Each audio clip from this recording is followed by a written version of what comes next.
Hi students, how you all? I'll welcome everyone to the class 10 physics class, chapter number 12 electricity, part number 23. आज के lecture में हम applications पढ़ने वाले हैं हीटिंग इफेक्ट ऑफ करंट की। लास्ट वाले लेक्चर में याद हो तो हमने हीटिंग इफेक्ट ऑफ करंट पढ़ा था। कौन सा फॉर्मूला पढ़ा था? बहुत इजी फॉर्मूला था, I स्क्वायर आर टी। और याद हो तो हमने इसको डिराइव भी किया था, बहुत बढ़िया तरीके से किया था, है ना। तो चलो आज के लेक्चर में हम एप्लीकेशंस पढ़ने वाले हैं। हम क्या पढ़ेंगे भाई? आज के लेक्चर में हम एप्लीकेशंस पढ़ेंगे। हम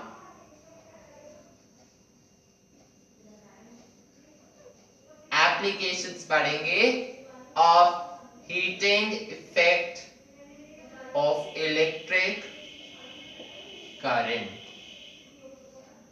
शॉर्ट में लिखा है, ठीक है, heating effect of electric current. ठीक है, आपको समझ गए हो मेरे साथ? आप लोग बहुत जेन्युइन हो रहे हो। अपन आराम से कोर्स करेंगे, कोई टेंशन नहीं है, ठीक है। और ये मत सोचना कि एग्जाम तक लेट हो जाएगा, अभी तो बोर्ड्स पोस्टपोन्ड ही होते रह रहे हैं, कोई पता नहीं कब होंगे। आराम से देखना, जनवरी तक हम पूरा 10th का कोर्स फिनिश कर देंगे। आप बस आराम से चलते रहिए, ठीक है।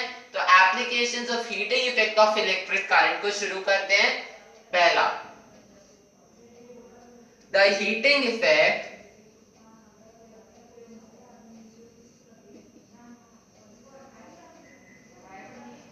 of electric current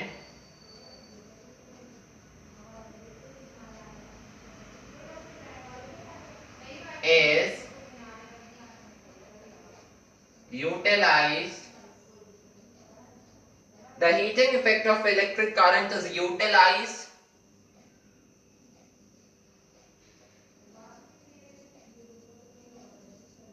in the working of electrical heating appliances.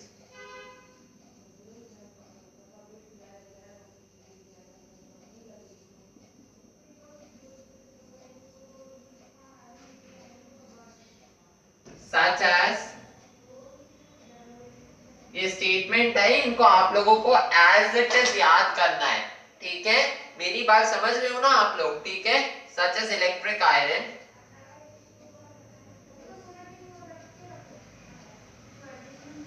Electric kettle,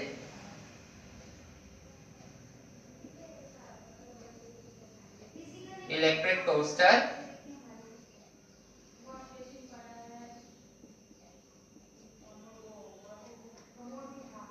electric oven,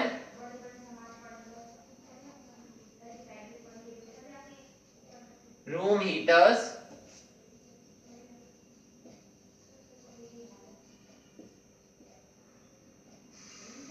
water heaters,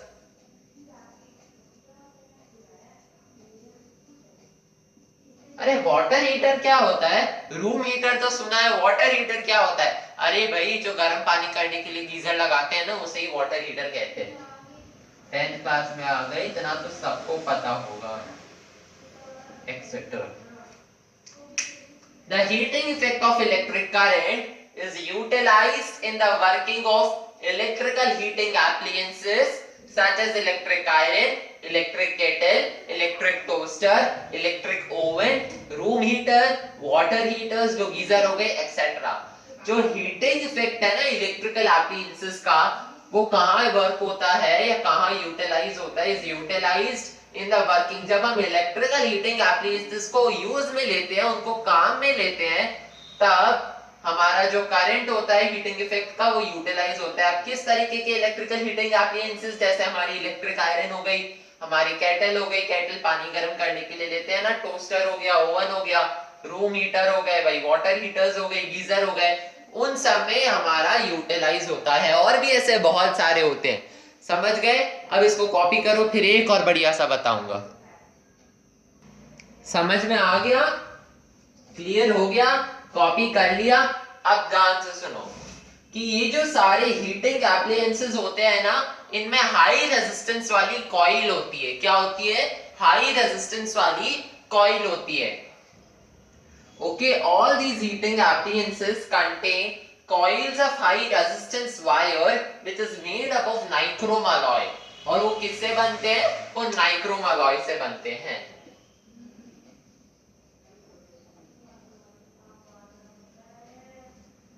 किससे बनते हैं? नाइक्रोम अलॉय से बनते हैं। समझ में आ रहा है? और ये appliances when they are connected to power supply, ठीक है, जब हम इनको पावर सप्लाई से कनेक्टेड करते हैं इंसुलेटेड कॉपर वायर्स की मदद से, तब क्या होता है? तो large amount of heat produce होती है इन हीटिंग कॉइल्स के अंदर। क्यों होती है? क्योंकि इनका रेजिस्टेंस ज्यादा होता है ना। लेकिन एक नेग्लिजिबल हीट प्रोड्यूस होती है कॉपर के कनेक्टिंग वायर्स में। उसमें नेग्लिजिबल हीट क्यों प्रोड्यूस होती है? क्योंकि कॉपर की रेजिस्टेंस बहुत कम होती है। ठीक है, समझ में आ रहा है? नाइक्रोम अलॉय में रेजिस्टेंस ज्यादा प्रोड्यूस होती है और एक नेग्लिजिबल करंट प्रोड्यूस होता है, नेग्लिजिबल हीट प्रोड्यूस होती है हमारे कॉपर वायर्स में। क्यों? क्योंकि उसका रेजिस्टेंस बहुत कम होता है। अब इधर मैं एक एग्जांपल लूं अच्छा सा, ठीक है, कि जो हीटिंग एलिमेंट है यानी कोई हीटिंग कॉइल है किसी इलेक्ट्रिकल हीटर की, जो नाइक्रोम अलॉय से बनी हुई है। किससे बनी हुई है? नाइक्रोम अलॉय से ही बनी हुई है। ठीक है, नाइक्रोम वो जलने लगती है। Okay, means if I say for example that the heating element or coil of an electric heater which is made up of nichrome glows because it becomes red hot, है ना, रेड हॉट हो जाता है। क्यों हो जाता है? क्योंकि large amount of heat produce हो रही है जब हम उसमें करंट पास कर रहे हैं। कैसे हीट प्रोड्यूस हो रही है? Large amount of heat produce हो रही है जब हम उसमें करंट को पास कर रहे हैं। ठीक है, क्यों लार्ज अमाउंट की हीट प्रोड्यूस हो रही है? क्योंकि उसका रेजिस्टेंस कैसा है? उसका रेजिस्टेंस ज्यादा है। ठीक है, लेकिन जो कॉर्ड है या कनेक्टिंग केबल है इलेक्ट्रिकल हीटर की, जो कॉपर से बनी हुई है, वो ग्लो नहीं कर रही है। क्यों नहीं कर रही है? क्योंकि इसमें नेग्लिजिबल हीट प्रोड्यूस हो रही है करंट पास करने में। कैसी हीट प्रोड्यूस हो रही है? नेग्लिजिबल हीट प्रोड्यूस हो रही है। और नेग्लिजिबल क्यों हो रही है? Heat produce, negligible heat produce क्यों हो रही है? क्योंकि उसका रेजिस्टेंस कम है। ठीक है, और जो टेम्परेचर होता है या हीटिंग एलिमेंट का, ये जो हमारे हीटिंग कॉइल होगा उसका टेम्परेचर है ना, एक नहीं समझे, the temperature of the heating element और heating coil of an electrical heating device, okay, जब वो रेड हॉट हो जाता है और ग्लो करने लगता है तो उसका टेम्परेचर होता है, याद कर लेना क्या टेम्परेचर होता है? टेम्परेचर होता है 900 डिग्री सेल्सियस। याद रखना ये चीज, ठीक है। अब इसको कॉपी कर लिया, सेकंड वाला पढ़े। चलो, सेकंड वाले के अंदर क्या है? सेकंड वाला पढ़े, हाँ या ना? कॉपी कर लिया? चलो,